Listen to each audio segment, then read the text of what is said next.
दोस्तों नमस्कार। मैं नाथ सोनांचली कथा कहानी और उपन्यास के संग के साथ पुनः हाजिर हूँ। दोस्तों, इस समय हम लोग सुन रहे हैं प्रेमचंद की लिखी हुई कुछ श्रेष्ठ कहानियों का वाचन। इस कड़ी में आज लीजिए सुनिए प्रेमचंद की लिखी हुई एक और कहानी बौड़म का वाचन मेरे अर्थात नाथ सोनांचली के स्वर में। मुझे देवीपुर गए 5 दिन हो चुके थे, पर ऐसा एक दिन भी न होगा कि बौड़म की चर्चा न हुई हो। मेरे पास सुबह से शाम तक गांव के लोग बैठे रहते थे। मुझे अपनी बहुज्ञता के प्रदर्शित करने का न कभी ऐसा अवसर ही मिला था और न प्रलोभन ही। मैं बैठा बैठा इधर उधर की गप्पें उड़ाया करता। बड़े लाट ने गांधी बाबा से यह कहा और गांधी बाबा ने यह जवाब दिया। अभी आप लोग क्या देखते हैं, आगे देखिएगा क्या क्या गुल खिलते हैं। पूरे 50,000 जवान जेल जाने को तैयार बैठे हुए हैं। गांधी जी ने आज्ञा दी है कि हिंदुओं में छूत छात का भेद न रहे, नहीं तो देश को और भी अधीन देखने पड़ेंगे। अस्तु, लोग मेरी बातों को तन्मय होकर सुनते। उनके मुख फूल की तरह खिल जाते। आत्माभिमान की आभा मुख पर दिखाई देती। गदगद कंठ से कहते, अब तो महात्मा जी का ही भरोसा है। न हुआ बौड़म, नहीं आपका गला न छोड़ता, आपको खाना पीना कठिन हो जाता। कोई उससे ऐसी बातें किया करे तो रात ही रात बैठा रहे। मैंने एक दिन पूछा, आखिर यह बौड़म है कौन? कोई पागल है क्या? एक सज्जन ने कहा, महाशय पागल क्या है, बस बौड़म है। घर में लाखों की संपत्ति है। शक्कर की एक मिल सिवान में है, 2 कारखाने छपरे में हैं, 3-3, 4-4 सौ के तलब वाले आदमी नौकर हैं। पर इसे देखिए फटे हाल घुमा करता है। घर वालों ने सिवान भेज दिया था कि जाकर वहाँ निगरानी करे। 2 ही महीने में मैनेजर से लड़ बैठा। उसने यहाँ लिखा, मेरा इस्तीफा लीजिए। आपका लड़का मजदूरों को सिर चढ़ाए रहता है, वे मन से काम नहीं करते। आखिर घर वालों ने बुला लिया। नौकर चाकर लूटते खाते हैं, उसकी तो जरा भी चिंता नहीं। जो सामने आम का बाग है उसकी रात दिन रखवाली किया करता है। क्या मजाल कि कोई एक पत्थर भी फेंक सके। एक मियाँ जी बोले, बाबूजी घर में तरह तरह के खाने पकते हैं, मगर इसकी तकदीर में वही रोटी और दाल लिखी हुई है और कुछ खाता ही नहीं। बाप अच्छे अच्छे कपड़े खरीदते हैं, लेकिन वह उनकी तरफ निगाह भी नहीं उठाता। बस यही मोटा कुर्ता गाढ़े की तहमत बांधे मारा मारा फिरता है। आप हैं, उसकी सिफत कहाँ तक है, बस पूरा बौड़म है। ये बातें सुनकर मुझे भी इस विचित्र व्यक्ति से मिलने की उत्कंठा हुई। सहसा एक आदमी ने कहा, वह देखिए बौड़म आ रहा है। मैंने कौतूहल से उसकी ओर देखा। एक 20-21 वर्ष का हृष्ट पुष्ट युवक था। नंगे सिर, एक गाढ़े का कुर्ता पहने, गाढ़े का ढीला पाजामा पहने चला आता था। पैरों में जूते थे। पहले मेरी ही ओर आया। मैंने कहा, आइए बैठिए। उसने मंडली की ओर अवहेलना की दृष्टि से देखा और बोला, अभी नहीं, फिर आऊंगा। यह कहकर चला गया। जब संध्या हो गई और सभा विसर्जित हुई तो वह आम के बाग की ओर से धीरे धीरे आकर मेरे पास बैठ गया और बोला, इन लोगों ने तो मेरी खूब बुराइयां की होंगी, मुझे यह बौड़म का लक़ब मिला है। मैंने सकुचाते हुए कहा, हाँ, आपकी चर्चा लोग रोज करते हैं। मेरी आपसे मिलने की बड़ी इच्छा थी। आपका नाम क्या है? बौड़म ने कहा, नाम तो मेरा मोहम्मद खलील है, पर आसपास के 10-5 गांवों में लोग मुझे उर्फ के नाम से ज़्यादा जानते हैं। मेरा उर्फ बौड़म है। मैं, आखिर लोग आपको बौड़म क्यों कहते हैं? खलील, उनकी खुशी और क्या कहूँ। मैं जिंदगी को कुछ और समझता हूँ, पर मुझे इजाज़त नहीं है कि 5 वक्त की नमाज पढ़ सकूँ। मेरे वालिद हैं, चचा हैं, दोनों साहब पहर रात से पहर रात तक काम में मसरूफ रहते हैं। रात दिन हिसाब किताब, नफ़ा नुकसान, मंदी तेजी के सिवा और कोई जिक्र ही नहीं होता। गोया खुदा के बंदे न हुए, इस दौलत के बंदे हुए। चचा साहब हैं, वह पहर रात तक सीरे के पीपों के पास खड़े होकर उन्हें गाड़ी पर लदवाते हैं। वालिद साहब अक्सर अपने हाथों से शक्कर का वजन करते हैं। दोपहर का खाना शाम को और शाम का खाना आधी रात को खाते हैं। किसी को नमाज पढ़ने की फुर्सत नहीं। मैं कहता हूँ, आप लोग इतना सिर मगजन क्यों करते हैं? बड़े कारोबार में सारा काम एतबार पर होता है। मालिक को कुछ न कुछ बल खाना ही पड़ता है। अपने बलबूते पर छोटे कारोबार ही चल सकते हैं। मेरा उसूल किसी को पसंद नहीं, इसलिए मैं बौड़म हूँ। मेरे ख्याल में तो आपका वसूल ठीक है खलील, ऐसा भूलकर भी न कहिएगा, वरना एक ही जगह दो बौड़म हो जाएंगे। लोगों को कारोबार के सिवा न दीन से गरज है, न दुनिया से, न मुल्क से, न कौम से। मैं अखबार मंगाता हूँ, दान फंड में कुछ रुपए भेजना चाहता हूँ, खिलाफत फंड को मदद करना भी फर्ज समझता हूँ। सबसे बड़ा सितम है कि खिलाफत का रजाकार भी हूँ। क्यों साहब, जब कौम पर, मुल्क पर और दीन पर चारों तरफ से दुश्मनों का हमला हो रहा हो, तो क्या मेरा फर्ज नहीं है कि जाति के फायदे को कौम पर कुर्बान कर दूं? इसीलिए घर और बाहर मुझे बौड़म का लक़ब दिया गया है। आप तो वह कर रहे हैं जिसकी इस वक्त कौम को जरूरत है। खलील, मुझे खौफ है कि इस चौपट नगरी में आप बदनाम होकर जाएंगे।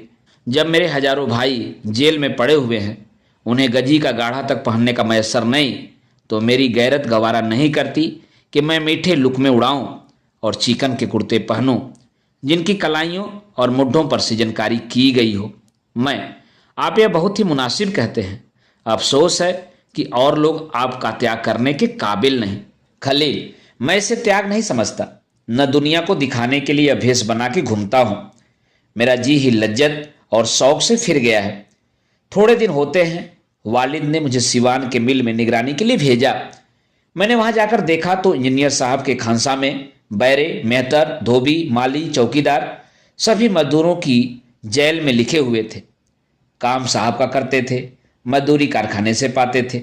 साहब बहादुर खुद तो बेवसूल हैं, पर मजदूरों पर इतनी सख्ती कि अगर 5 मिनट की देर हो जाए तो उनकी आधे दिन की मजदूरी कट जाती थी। मैंने साहब की मिजाज पुरसी करनी चाहिए, मजदूरों के साथ रियायत करनी शुरू की। फिर क्या था, साहब बिगड़ गए, इस्तीफे की धमकी दी। घर वालों को उनके सब हालात मालूम हैं। पल्ले दर्जे का हरामखोर आदमी है, लेकिन उसकी धमकी पाते ही सबके होश उड़ गए। मैं तार से वापस बुला लिया गया और घर पर मेरी खूब लेदे हुई। पहले बौड़म होने में कुछ कोर कसर थी, वह पूरी हो गई।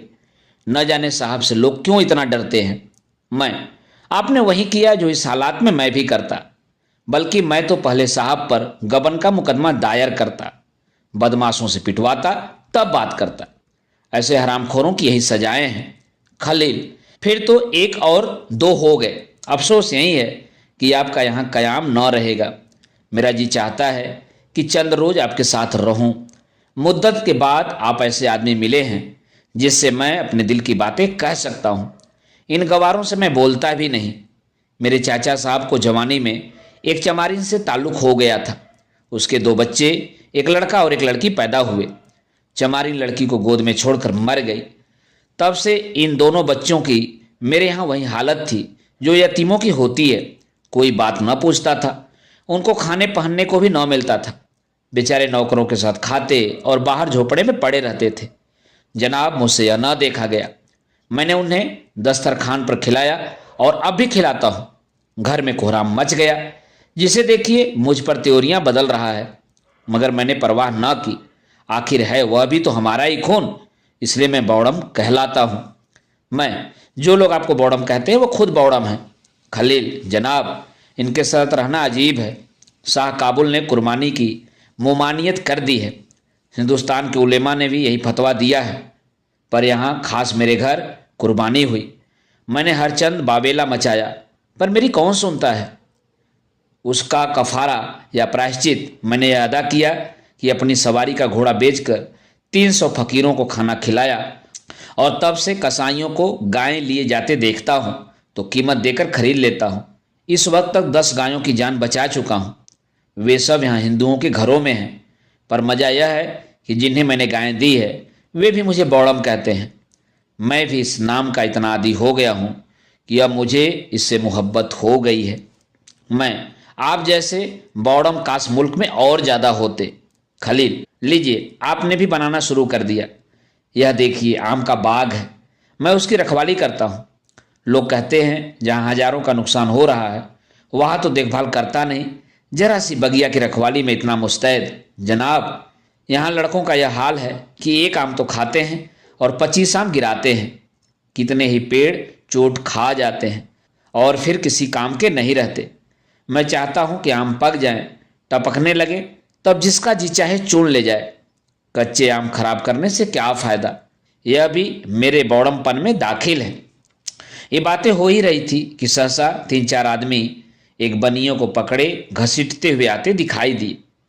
पूछा तो इन चारों आदमियों में से एक ने, जो सूरत से मौलवी मालूम होते थे, कहा, यह बड़ा बेईमान है, इसके बाट में कमी है। अभी इसके यहाँ से सेर भर घी ले गया हूँ, घर पर तौलता हूँ तो आधा पाव गायब। अब जो लौटाने आया हूँ तो कहता है मैंने तो पूरा तौला था। पूछो, अगर तूने पूरा तौला था तो क्या मैं रास्ते में खा गया? अब ले चलता हूँ थाने पर, वही इसकी मरम्मत होगी। दूसरे महाशय जो वहाँ डाकखाने के मुंशी थे बोले, इसकी हमेशा से यही आदत है, कभी पूरा नहीं तौलता। आज ही 2 आने की शक्कर मंगवाई, लड़का घर लेकर गया तो मुश्किल से 1 आने की थी। लौटाने आया तो आंखें दिखाने लगा। इसके बाटों की आज जांच करनी चाहिए। तीसरा आदमी अहीर था। अपने सिर से खली की गठरी उतार कर बोला, साहब यह 2.5 सेर की खली है, 6 सेर के भाव से दी थी। घर पर तौला तो 2 सेर हुई, लाया कि लौटा दूं, पर यह लेता ही नहीं। अब इसका निपटारा थाने में ही होगा। इस पर कई आदमियों ने कहा, यह सचमुच बेईमान आदमी है। बनिए ने कहा, अगर मेरे बाट रत्ती भर कम निकलें तो 1000 रुपये डांड दूं। मौलवी साहब ने कहा, तो कमबख्त टाकी मारता होगा। मुंशी जी बोले, टाकी मार देता है, यही बात है। अहिर ने कहा, दोहरे बाट रखे हैं, दिखाने के और बेचने के और, इसके घर की पुलिस तलाशी ले। बनिए ने फिर प्रतिवाद किया। पकड़ने वालों ने फिर आक्रमण किया। इस तरह कोई आधा घंटा तक तकरार होती रही। मेरे समझ में न आता था कि क्या करूं। बनियों को छुड़ाने के लिए जोड़ दूं या जाने दूं। बनिए से सभी जले हुए मालूम होते थे। खलील को देखा तो गायब, न जाने कब उठकर चला गया। बनिया किसी तरह न दबता था, यहां तक कि थाने जाने से भी न डरता था। ये लोग थाना जाना ही चाहते थे कि बौड़म सामने आता दिखाई दिया। उसके एक हाथ में एक कटोरा था, दूसरे हाथ में एक कटोरी, और पीछे एक 7-8 बरस का लड़का। उसने आते ही मौलवी साहब से कहा, यह कटोरा आपका ही है काजी जी? मौलवी चौंक कर, हाँ है, तो फिर तुम मेरे घर से इसे क्यों लाए? बौड़म, इसलिए कि कटोरे में वही आध पाव घी है जिसके विषय में आप कहते हैं कि बनिए ने कम तौला। घी वही है, वजन वही है। बेईमानी गरीब बनिए की नहीं है, बल्कि काजी हाजी मौलवी जहूर अहमद की। मौलवी, तुम अपना बौड़मपना यहां न दिखाना, नहीं तो मैं किसी से डरने वाला नहीं हूं। तुम लखपति होगे तो अपने घर के होगे। तुम्हें क्या मजाल था कि मेरे घर में जाने का? बौड़म, वही जो आपके बनिए को थाने में ले जाने का है। अब यह घी भी थाने जाएगा। मौलवी सिर पिटाकर, सबके घर में थोड़ी बहुत चीज रखी ही रहती है। कसम कुरान शरीफ की, मैं अभी तुम्हारे वालिद के पास जाता हूं। आज तक गांव भर में किसी ने मुझ पर ऐसा इल्जाम नहीं लगाया था। बनिया, मौलवी साहब आप जाते कहाँ हैं? चलिए, हमारा आपका फैसला थाने में होगा। मैं एक न मानूंगा।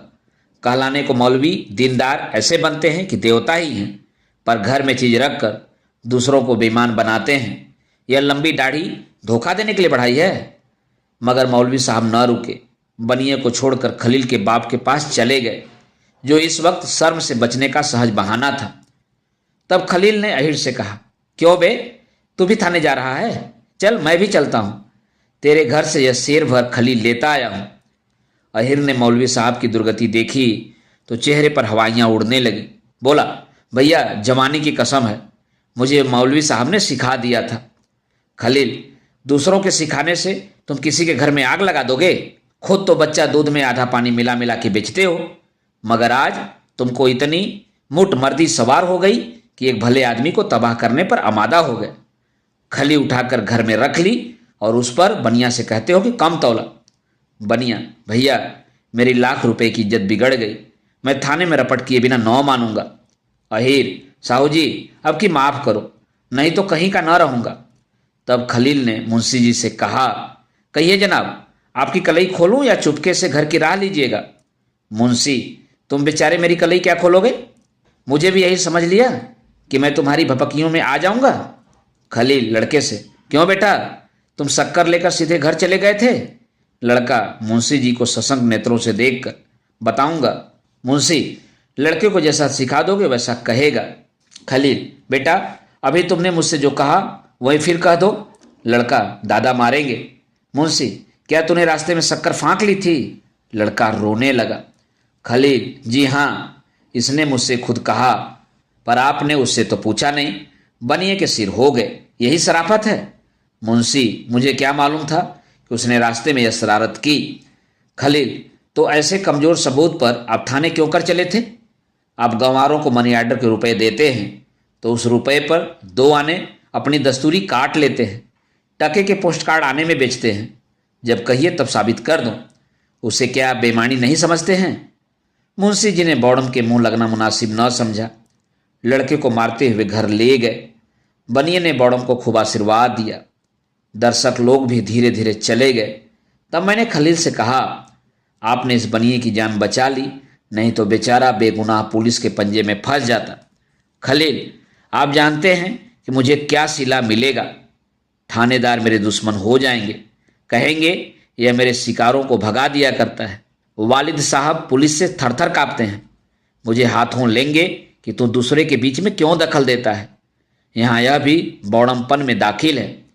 एक बनिए के पीछे मुझे भले आदमियों की कलई खोलनी मुनासिब न थी। ऐसी हरकत बौड़म लोग किया करते हैं। मैंने श्रद्धापूर्ण शब्दों में कहा, अब मैं आपको इस नाम से पुकारूंगा। आज मुझे मालूम हुआ कि बौड़म देवताओं को कहा जाता है जो स्वार्थ पर आत्मा को भेंट कर देता है। वह चतुर है, बुद्धिमान है, जो आत्मा के सामने, सच्चे सिद्धांत के सामने, सत्य के सामने स्वार्थ की निंदा की परवाह नहीं करता। वह बौड़म है, निर्बुद्धि है। दोस्तों, अभी आप सुन रहे थे प्रेमचंद की लिखी हुई एक कहानी बौड़म का वाचन मेरे अर्थात नाथ सोनांचली के स्वर में। दोस्तों, और भी किसी कहानी और उपन्यास सुनने के लिए आप मेरे साथ कथा कहानी और उपन्यास के साथ जुड़े रहें। धन्यवाद। नमस्कार।